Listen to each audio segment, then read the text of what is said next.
We're going to talk about living life the way God lives it on the next Good News program. The program you're about to watch is part of a free series we're making available to you as a gift from Greg Fritz Ministries, entitled A More Excellent Way.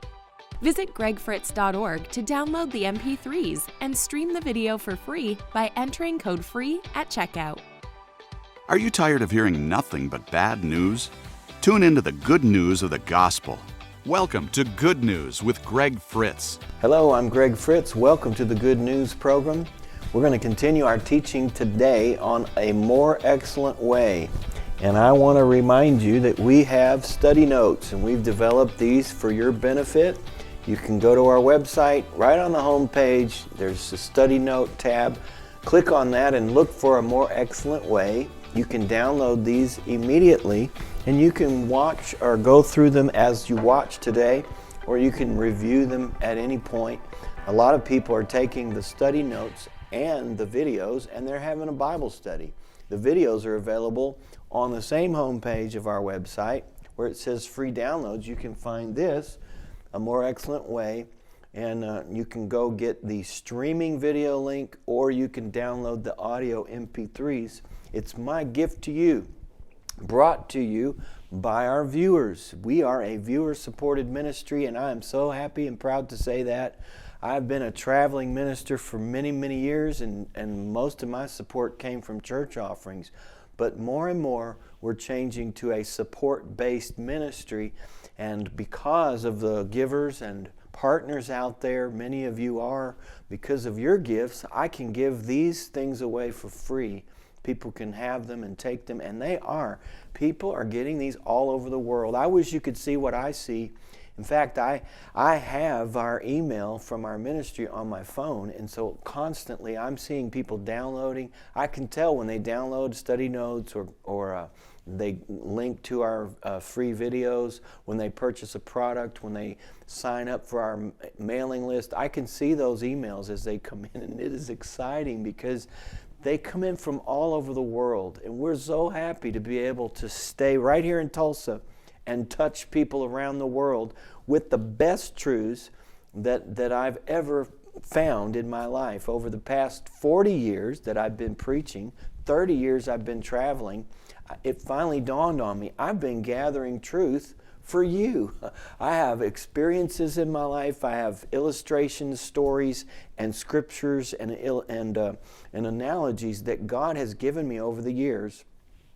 And I see now that I was putting them all together for this day and this moment. I know that these truths are going to help you the way they've helped me. Truth works for anyone. It's no respecter of persons. And so we're going to continue talking about a more excellent way. That way is love. And I didn't choose to title this series Love because I wasn't sure that would impress anybody. But to find a better way to do things, now that's something people are interested in. So I took this very phrase from 1 Corinthians 12, where Paul says, desire spiritual gifts, but I'll show you a more excellent way, even more than the power of the gifts, the anointing, flowing church services, wonderful, wild moves of the Spirit and moves of people in church. He was actually using this as the backdrop because the Corinthians were a wild bunch of believers. And he was saying all of those things are good, but there's something even better, and that is the way of love. And so we are really focusing on this, and what we are talking about right now is how Paul encouraged all of us as Christians to imitate God. And when you think of imitating God, you may have different visions and ideas in your head than what Paul actually meant. He's not talking about imitating God in His power, although we are to do the works of Jesus. We are to lay hands on the sick, and we believe in all of that. We believe in the gifts of the supernatural. We believe in miracles. All of those things should be part of our experience. But what Paul is saying is there's even something more important, and by imitating God in His love walk, then all these other things have context. They have a place. They have impact. If we don't imitate God in His love walk, then we're missing the point. That is the most important aspect of Christianity, is to love the way God loved. If you get that right, everything else will fall in line. If you don't get that right, nothing else matters. And I'll show you this, but let's go to Ephesians chapter 4, verse 32. He says, be kind to one another, tender-hearted, forgiving one another, even as God in Christ forgave you. Then he goes on, continues the same subject, same context in chapter 5, verse 1. Therefore, be imitators of God as dear children. The King James says, be followers of God. But you get the point. We're supposed to act like God. And how do we do that? Verse 2, walk in love, as Christ also has loved us and given himself for us as an offering and a sacrifice to God for a sweet-smelling aroma. So we're supposed to imitate or act like God in his love walk. Imitate his love walk. And that is a hard act to follow. I could say that's more difficult than doing a miracle. And I can tell you for a fact it's more difficult to imitate God in his love walk than it is to lay hands on the sick and see them recover. Because I've seen that happen, and I know that's not hard. Because I can't do that. I just lay my hands on them, and God does everything else. The gifts of the Spirit work the same way. You can't really make that happen. You make yourself available, but they work through you. And it's an amazing thing. That's what the Corinthians were really they were addicted to that. They loved to have the power of God and the gifts of God and the manifestations of the Spirit in their services. But what they weren't that interested in was trying to act like God in this love walk. That's where we need to focus our attention. We need to make sure that we're loving the way God loved. In fact, I want you to go with me to 1 Corinthians 13, and we're going to get all of this into context. 1 Corinthians 13, and let's go to 12, and then we'll go right into the 12:31, the last verse in chapter 12. Then we'll move right into 13:1. It says, but earnestly desire the best gifts. And the reason Paul said is he's been talking about gifts. He'd been talking about ministries. He'd been talking about the body and all the various parts of the body. And actually, we're going to talk about this as well. I'm going to do a series called Celebrate Diversity. And it's going to come right after this series is over. We'll probably start that one. And you're going to love that. But I love 1 Corinthians 12, 13, 14. These are powerful chapters. But he's been talking about gifts, ministry gifts, and gifts of the Spirit.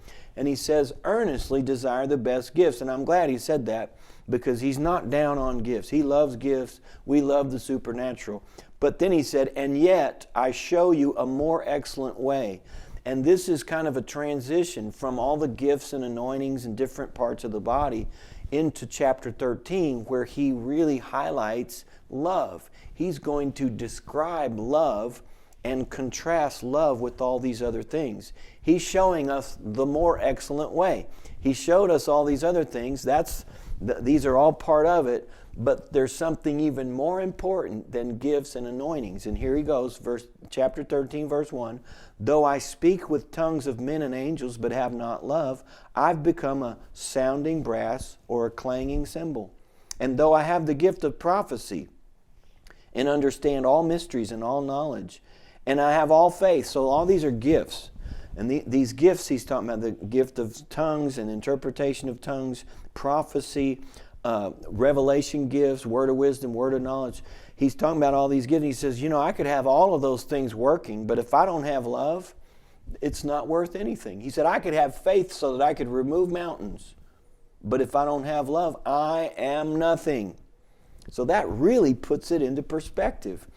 Finally, verse 3, he says, though I bestow all my goods to feed the poor, and though I give my body to be burned, but have not love, it profits me nothing. And so that's such a reminder that the things that are important to us sometimes aren't that important to God, and the things that are important to God many times are not that important to us. And it depends on how naturally minded we are. And the more you live in the world and get your input from the world, I promise you, the less the love of God is going to really mean to you, and the more you're going to want power. And when you're in the world, it's kill or be killed. It's the strongest survives. So into a worldly minded person, having faith to remove mountains and having power to change things and heal people and reveal secrets, these things are more valuable seemingly in the world than love. In fact, love seems to be out of place in a worldly context where you've got to fight for yourself, and if you don't, somebody's going to take advantage of you.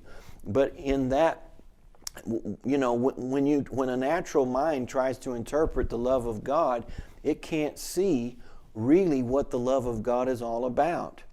That's why Paul said, I pray that you may comprehend what is the height, the depth, the length, the breadth, and to know the love of Christ which passes knowledge. Without supernatural revelation, you won't understand the love of God. You'll think it's something weak. You'll think to submit to love is to be a doormat and have people take advantage of you and walk on you, and that's not what it is at all. It is the most powerful force on this planet, the love of God, and that love is in you. He goes on to describe love, but I want to go down to 1 Corinthians 13:7 and read that. After he describes love, he says, it bears all things, it believes all things, it hopes all things, and it endures all things. That is powerful. He said it's going to be stronger than anything. It's going to believe over everything. It's going to hope when nothing else hopes. It's going to endure, outlast everything. And then he finally just summed it up and said, love never fails. Now that's quite a statement, isn't it? Whether there are prophecies, they'll fail. Whether there are tongues, they will cease. Where there's knowledge, it'll vanish away. So he's still doing this comparison. And he says love is the most solid, powerful, long-lasting force of all, because God is love. So he says love never fails. Then if you go to the Amplified, I want to read from the Amplified in these two verses, 1 Corinthians 13:7 and 8. The Amplified says, love, and if you're walking in love, this could be applied to you. Love bears up under anything and everything that comes, is ever ready to believe the best of every person. Its hopes are fadeless under all circumstances, and it endures everything without weakening. That's powerful. Anything that can endure everything without weakening is powerful. Love never fails. It never fades out or becomes obsolete or comes to an end. And if you are living and walking in the love of God, you can make these statements about yourself, and it will help you to do that. Let's just go through these two verses again, and later on I'll show you how to do the entire 1 Corinthians 13:4 through 8 and apply it to yourself. But here let's just say it this way: because the love of God is in you, because you are yielding to that love, and you're it's becoming dominant in your life. You're perfecting the love of God. Let's say this about you. You bear up under anything and everything that comes. You are ever ready to believe the best of every person. Your hopes are fadeless under all circumstances. You endure everything without weakening. You never fail. You never fade. You never become obsolete. And you never come to an end. So many of us, we want to be relevant. We want to be loved. We want to be, we want to contribute. We want our life to matter. And this is the way to become relevant, to matter, to contribute, to be part of society, of the world. There's so little competition when it comes to true love, the love of God. And as you yield to that, you will become sought after. You will become powerful. And that's the biggest misconception that people have about love, is that it's weak or it's not powerful or it gives in to force. And really it doesn't. It overcomes all other forces. It just does it in a way you don't expect.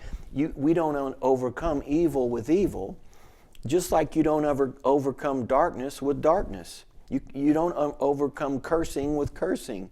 Love is able to overcome these other things because it's like light overcoming darkness. There's no competition. I mean, if you try to overcome darkness with darkness, you're going to have a fight on your hands and nobody's going to win. But when you bring light into the situation, darkness flees and light wins. And that's the difference between love and the world, or the hatred that's in the world. We overcome evil with good. We overcome curses with blessing. We overcome hatred with love, the love of God that never fails. This is a powerful force, and it's in you. Love is actually your natural habitat. It's where you belong. It's what you are comfortable functioning in. It's where you're supposed to be. You don't belong out there in the world of hating, and in the world of cursing, or in the world of cheating. We can bring the characteristics of love into our world in any area and operate under these circumstances, and we have the guarantee that we will not fail. We will match up. We don't have to be ashamed. Love works. 1 John 4:12 says, "No one has seen God at any time. If we love one another, God abides in us." That's so important to know, that if you're a child of God, that His love abides in you, and it is going to be working through you. That is a characteristic of a child of God, is the love of God abides in you and works in you. So he says, no one's seen God, but if we love one another, God abides in us, and His love has been perfected in us. So this love is supposed to grow. It's supposed to make a difference in our lives, in our actions. This is the force that really does change your conduct. More so than trying to be good rather than evil, trying to do right rather than doing wrong. When we begin to walk in love and let love dominate, it's like a step above simply right and wrong and good and bad. It's a step above. Love just goes beyond any other characteristic or desire or force in the world.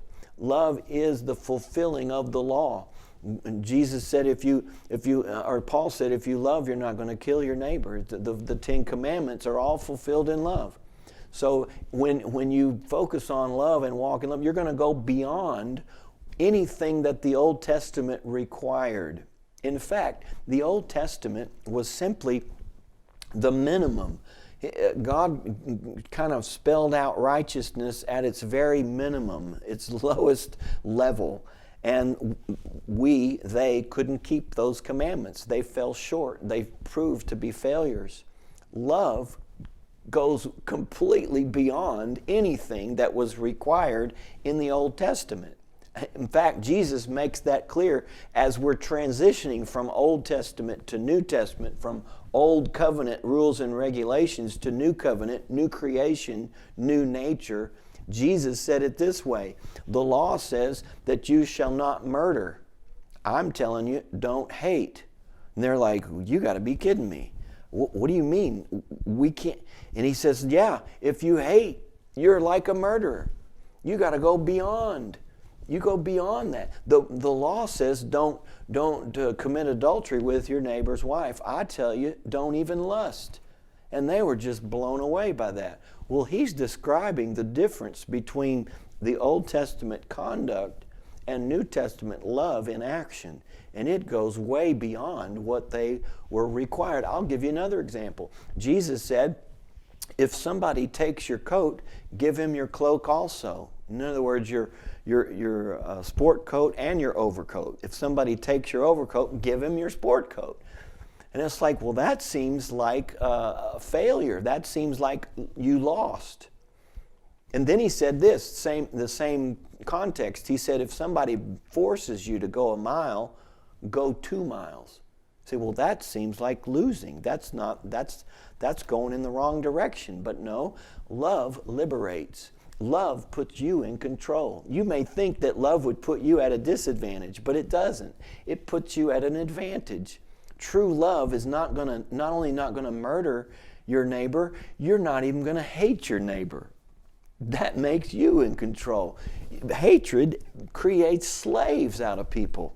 Hatred creates a situation where people do things that they can't even control their own actions. Love sets you free. Not only am I not going to get revenge on my neighbor, I'm not even going to hate them. In fact, all of their doings are not going to impact or change me whatsoever.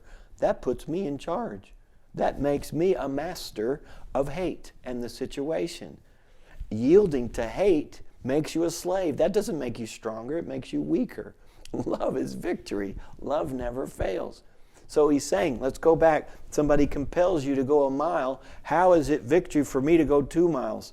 He's saying, you know what? He didn't say that that they're like robbing you of all your goods and taking away your life savings. It's just a matter of going a mile, doing something for somebody that you're able to do. It may be an inconvenience, but they're forcing you to do it, so you do it. He said, you know what? In a case like that, you'd be better off to go 2 miles because you want to than to go 1 mile because you have to. Once again, it may be a little inconvenient, but what happens is it puts you in control. You're doing what you do because you want to, not because you have to. And love is voluntary. So many other things in life you're compelled. You have to do it. It's law. It's the law. It's required. You can't get out of it. You must do it. And that's no way to live your life. If all you're ever doing in life is doing what you have to do because you have to do it, then you're simply submitting to everybody else's rules and regulations and everybody else's control. Love sets you free. And I believe this is one reason that you don't see tithing per se in the New Testament. Tithing was an Old Testament practice. Well, we're in the New Covenant now. We have love that has set us free. You're so much better off now that 10% doesn't even apply. Why? I'm going to do so much more than 10%. That's not even a floor for me. That's not even a goal for me. I'm a giver. I have love, the love of God in me. I don't have to be told to give 10% because if you just leave me alone, I'm going to do so much more. I may do 20% or 25% or 30%. Or there's times in our ministry we've given everything away. I'm glad I wasn't limited to 10%. You're so much better to give 20% because you want to than 10% because you have to. The whole New Testament has set us free from all that. But it's not set us free to go below those requirements. It's set us free to go above them. And once you begin to move up in conduct through righteousness and love, there's just no limit. And that's the whole point of the New Testament. The Old Testament was all about limits. And the limits were on the floor, the minimum. Don't go below this, don't go below that, don't go below that, or else if you go below that, you're going to be stoned. If you go below that, you're going to suffer for it. Do not break these commandments. The New Testament is love and righteousness and the new creation. We have the nature of God. There's no need for a floor. I'm not even looking down. I'm looking up. And what God did through grace was set us free. Love being the primary characteristic of the new creation. And he's saying, just be as good as you want to be. There is no limit to how far you can go in God. And so Jesus, helping them make this transition, said, look, here's the new way to think. If somebody's going to steal your coat, give him your cloak. Why? Because you can, because you choose to. Always be in control in that sense of you're not going to force me to do the bare minimum. I'm going to do maximum because I want to, because I'm able to. And I'll tell you, God thinks that way. He's not seeing how little he can do for you. Not in a second. God's never thought about how little can I actually do for them and still get away with it. All God's thinking is, I want to do exceeding and abundantly above anything you can ask, think, or imagine. Even when we give to God, his attitude is, you give to me, I'm going to give to you good measure, pressed down, shaken together, running over. I'll show you what giving's all about. He does that not because he has to. He does it because he wants to. When we endeavor to imitate God, we are to imitate him in his love walk. We ought to be the givingest, lovingest, most demonstrative people in this world. We don't just keep the law or obey the law because we have to. We do it because we are law abiders. We are good in our very soul. We want to bless. And when you love, you're fulfilling the law. When you love, you're walking in the Spirit. When you walk in love, you're going to go beyond any minimum requirements in any level of society. I'll just say this because somebody needs to hear it, but lovers pay their taxes. Not because they have to, but because they want to. They want to obey the law. People who walk in love obey the law naturally, and they even go beyond. You know, if everybody in society walked in the love of God, we wouldn't have any laws. There wouldn't be any need for them. Nobody would even come close to being a criminal if everybody walked in love. That's how important love is. That's how powerful it is. That's what a force it is in the world today. If you choose to truly walk in love and develop the love of God in your life, there's little competition out there. You can really stand out. I encourage you, get into 1 Corinthians 13. This is your homework. Meditate 1 Corinthians 13, 4 through 8 before our next program. And then we'll take this another step at that time. But you'll be glad you did. The love of God will really begin to manifest as you quote these scriptures, meditate on these scriptures, and make them yours. So we'll take up right here on our next program, and we'll go on into this a more excellent way. I hope you're enjoying it. Look forward to next time. Until then, may God's best be yours. In this series, you'll learn why love is still the greatest force on earth and how to walk in God's kind of love. Visit gregfritz.org to download the MP3s and stream the video for free by entering code FREE at checkout. I just want to let you know that we also have the study notes available for this series, A More Excellent Way. You may want to go download yours right now so you'll have them as we teach this out from 1 to 15. You're going to want these study notes if you follow this teaching, because all the scriptures we use will be there, and you can get so much more out of it. I always say this, that some people are note takers and they like to take notes, but they listen to my program or they watch and they're in a place where they can't take notes. Well, we took them for you and we'll give them to you free. Just go to our website to the study note tab, punch on that and look for A More Excellent Way, and you can have yours right now, instantly. And also go to the free download section. The free study notes tab and the free download tab are right next to each other, right on the front page of our website. And you can go to that one, to the free download section, and find this series, A More Excellent Way, and you can find a link where you can have the streaming videos or to download the MP3 audios. You're going to love this series. You can have it. Once you download it, it's yours to keep. You can listen to it over and over again. Are you tired of hearing bad news? Partner with us to tell the world about the good news of Jesus Christ. The faithful financial support of our partners enables us to produce the Good News program. We invite you to donate and partner with us today. Learn more at gregfritz.org. Greg Fritz has been changing lives through the good news of the gospel for over 35 years. This good news will inspire, inform, and change you so you can live daily in all the promises of God.